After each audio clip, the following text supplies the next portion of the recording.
Hello दोस्तों, मेरा नाम है साहिल खन्ना और आज की बिजनेस शुरू करते हैं। सबसे पहले न्यूज है इंडिगो की।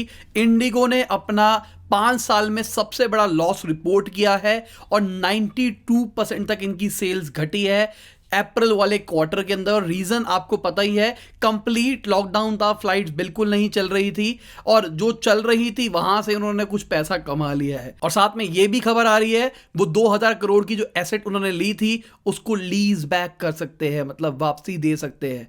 पैसों की दिक्कत बहुत चल रही है। अगली खबर एंटी ट्रस्ट वाली है। मैंने आपको कल बताया था एंटी ट्रस्ट के बारे में और मैंने आपको बताया था किस किस कंपनी का क्या क्या बवाल चल रहा है। जैसे ही मैंने वीडियो लाइव करी तो देखा कि एंटी ट्रस्ट का लाइव चल रहा था यूट्यूब के ऊपर, तो मैंने बैठ के उसको तमीज से देखा और वहां पे बहुत सारी नई नई चीजें पता लगी। तो वहां पे मार्क जकरबर्ग से पूछा गया, उन्होंने कोई ईमेल भेजा होगा, बहुत पहले की बात है, कि हम अपने सारे कॉम्पिटिटर्स को खरीद लेंगे, अब हम गूगल को भी खरीद लेंगे। गूगल एड के अंदर काम कर रहा है तो इस चक्कर में हम गूगल का एड पूरा पूरा खरीद लेंगे। तो वहां पे जूरी ने पूछा कि आपको ये वाली चीज याद है जो आपने ये कहा था? कह रहे नहीं यार, मेरे को याद नहीं है, ये शायद मैंने कोई जोक ही बोला होगा। लॉजिकल बात है यार, जोक ही है। साथ में उन्होंने एक और चीज बोली थी, ये जो हमारा प्लेटफॉर्म है ये एड में नंबर 1 नहीं है, हम नंबर 1 नहीं है, गूगल नंबर 1 है।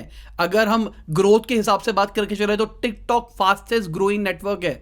अगर हम एड्स की ग्रोथ के हिसाब से बात करके चले तो सबसे ज्यादा Amazon के ऊपर ऐड चल रही है, तो हम कहीं पे भी नहीं है। हमारे पास सिर्फ 10% ही शेयर आता है मार्केट का। और जेफ बेजोस ने ऐसा बोला कि मैं आपको गारंटी नहीं दे सकता कि Amazon ने थर्ड पार्टी सेलर्स का डेटा यूज नहीं किया है, तो इसका मतलब उन्होंने यूज किया है। जो मैंने आपको कल बताया था, Amazon पे जो लोग बेचते हैं उनका डेटा यूज करके Amazon खुद कॉम्पिटिटिव प्रोडक्ट्स बनाता है और उसका मिस यूज करता है। तो एक तरह से उनकी बात से ये चीज प्रूफ हो गई है। और एप्पल की बात करके चलूं तो एप्पल का निकल के चला है कि जो सब्सक्रिप्शन फीस 30% की, मैं कल आपको बता रहा था कि एप्पल सब्सक्रिप्शन फीस 30% लेता है, वो कह रहे हैं कि हम 40% लेने का प्लान कर रहे थे। मेल के अंदर ऐसा लिखा था, तो 40% मजाक ही चल रहा है भाई, ये क्या चल रहा है। अगली खबर अच्छी खबर है। यूके के जो प्राइम मिनिस्टर है वो मेक इन इंडिया साइकिल के ऊपर गए हैं और एक इवेंट था हेल्थ के ऊपर, तो वहां पे लॉन्च करने के लिए वो मेक इन इंडिया साइकिल के ऊपर गया। तो भाई बहुत ही अच्छी चीज है, मतलब हो सकता है कि अब इंडिया के प्रोडक्ट्स को ग्लोबली एक्सेप्ट करने लग जाए लोग। मेरे हिसाब से हम इकोनॉमी की तरफ ना जाए, अगर हम सस्ते सस्ते के पीछे जाएंगे तो हमारी शायद क्वालिटी उतनी अच्छी ना बने। जैसे चाइना का नाम खराब था, अगर आइटम चल जाए तो चांद तक, अगर ना चले तो शाम तक।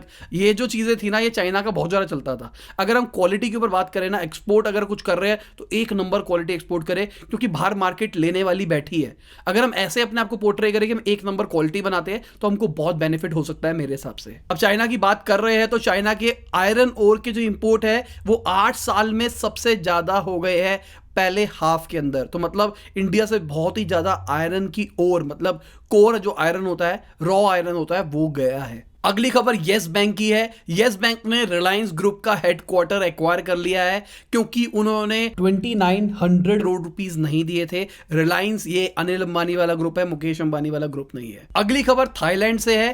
थाईलैंड की भी इकोनॉमी 8.5% तक कॉन्ट्रैक्ट कर सकती है और ऐसा कहा जा रहा है एशिया का सबसे बड़ा कॉन्ट्रैक्शन हो सकता है। और मैंने आपको बताया था कि सिंगापुर के अंदर भी रिसेशन आ गया है, तो वहां पे ये खबरें आ रही है कि वहां पे जिन लोगों को जॉब ऑफर दिए हुए हैं उनको कैंसिल किया जा सकता है क्योंकि रिसेशन आ गया है। अगली खबर रेमंड्स की है। रेमंड्स ने ऐसा कहा है कि वो अपने एक्सपेंसेस को कम करेंगे 35% तक। अब एक्सपेंसेस में वो इंक्लूड करके चल रहे हैं रेंट, सैलरी वगैरह, तो हो सकता है जॉब कटिंग हो रेमंड्स के अंदर भी। और साथ के साथ जो टेस्ला के एलॉन मस्क है, उन्होंने कहा है हम अपनी जो टेक्नोलॉजी है उसको लाइसेंस करेंगे क्योंकि हम नहीं चाहते कि हमारा कंपटीशन ग्रो ना कर पाए। हमारी टेक्नोलॉजी सबके सब यूज करे, इसके चक्कर में पूरी इकोनॉमी डेवलप होगी और अल्टीमेटली हमको फायदा होगा।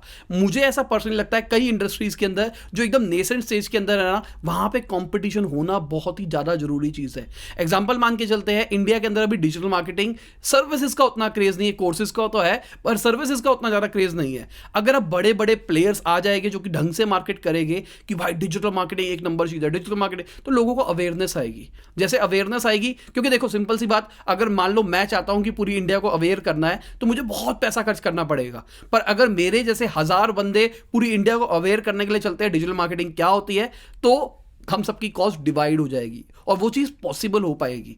तो मेरे हिसाब से कंपटीशन इज वेरी गुड। अगली खबर बीपीसीएल की है। मैंने आपको बताया था कि वो अपने एम्प्लॉयज को वॉलंटरी रिटायरमेंट के लिए बोल रहा है, क्योंकि वो अपनी पूरी कंपनी को प्राइवेटाइज करने वाले हैं। जो तकरीबन 53% के जो शेयर्स है वो किसी ना किसी को बेच देंगे। तो वो जो उन्होंने ओपनिंग कर रखी थी उन्होंने उसको 30 सितंबर तक एक्सटेंड कर दिया है, क्योंकि कोविड सिचुएशन के चक्कर में बहुत सारे लोग पार्टिसिपेट शायद ना कर पाए। इस चक्कर में उन्होंने किया है ताकि ज्यादा से ज्यादा लोग आ पाए। अगली खबर थोड़ी सी खतरनाक है, क्योंकि मैंने आपको कुछ टाइम पहले बताया था कि इंडिया के अंदर जो बैंकरप्सी वाला सीन है, जो कोर्ट है, जो लॉ है, उसको 1 साल तक रोक दिया गया है। तो इसके ऊपर जो हमारे एक्स डिप्टी गवर्नर है आरबीआई के, उन्होंने कहा है कि एक अच्छा स्टेप नहीं है। 1 साल बहुत ही बड़ा टाइम होता है। आपको बैंक्स को बैक करना पड़ेगा, साथ के साथ आपको बिजनेस को इंसेंटिवाइज करना पड़ेगा अगर आप अच्छे तरीके से हमारी इकोनॉमी को ग्रो करना चाहते हो तो। अगली खबर कोडेक की है। कोडेक 2100% ग्रो मारा है, और रीजन मैंने आपको शायद कल की न्यूज में बताया था, अगर आपको ध्यान से याद हो तो। मैंने आपको बताया था कि वो कोडेक वाले भी अपनी दवाइयों के सेक्टर के अंदर आने वाले, फार्मास्यूटिकल सेक्टर के अंदर आने वाले हैं, और उसके लिए उनको लोन मिला है। तो भाई एक दिन में 2100% बढ़ गया है। अगली खबर वोल्क्सवैगन की है। वोल्क्सवैगन ने $2.8 बिलियन का Q2 के अंदर लॉस रिपोर्ट किया था। इसके चक्कर में उन्होंने अपने शेयर होल्डर्स के डिविडेंड काट दिया। इसका मतलब जो प्रॉफिट का जो शेयर मिलता है उसको काट दिया है, क्योंकि लॉस हो रहा है इसलिए काट दिया। अगली खबर टिकटॉक के सीईओ की है। उन्होंने कहा है बहुत सारे कॉम्पिटिटर्स आ रहे हैं मार्केट के अंदर जो कि टिकटॉक से कंपीट करना चाहते हैं, ब्रिंग इट ऑन, आने दो उनको।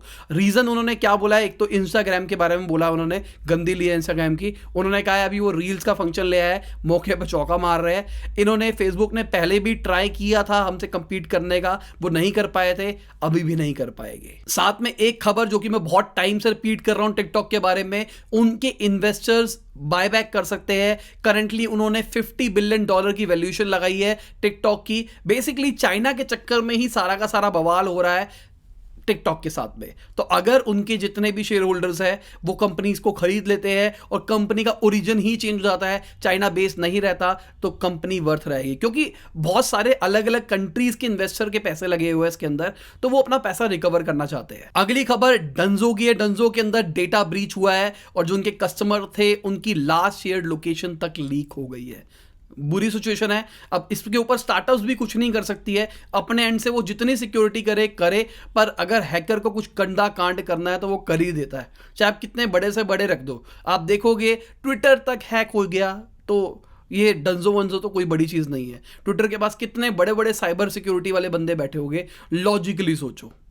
इसी के साथ आज की बिजनेस न्यूज खत्म होती है। उम्मीद करता हूं आपको मजा आया होगा। लाइक कर देना, शेयर कर देना, कमेंट में बताना वीडियो कैसी लगी। बाय, गुड नाइट, शबा खैर, खुदा हाफिज, गुड मॉर्निंग और आफ्टरनून जब भी आप वीडियो को देख रहे हैं। वीडियो थोड़ी सी लेट हो गई है मुझे पता है, क्योंकि अभी मैं आपको बताऊं तो 9:30 बज रहे हैं और इस टाइम मैं ऑफिस के अंदर हूं और वीडियो शूट कर रहा हूं। उसके बाद एडिट करूंगा, उसके बाद डालूंगा, तो हो सकता है 11 साढ़े 11 बजे तक आपको ये वीडियो मिले। और जो हमारी एजुकेशन के अंदर सिस्टम के अंदर चेंज हुआ है, मजा आ गया, बहुत बढ़िया चीज है। मैं इसके ऊपर एक कभी डिटेल में बात करेंगे कि क्या हुआ क्या नहीं हुआ, उसकी वजह से क्या फायदा हुआ क्या फायदा नहीं हुआ। तो मेरे हिसाब से बहुत सारी अच्छी अच्छी चेंजेस आए हैं एजुकेशन सिस्टम के अंदर। अगर आप चाहते हो उसके ऊपर मैं डिटेल वीडियो बताऊं तो नीचे कमेंट के अंदर बता देना।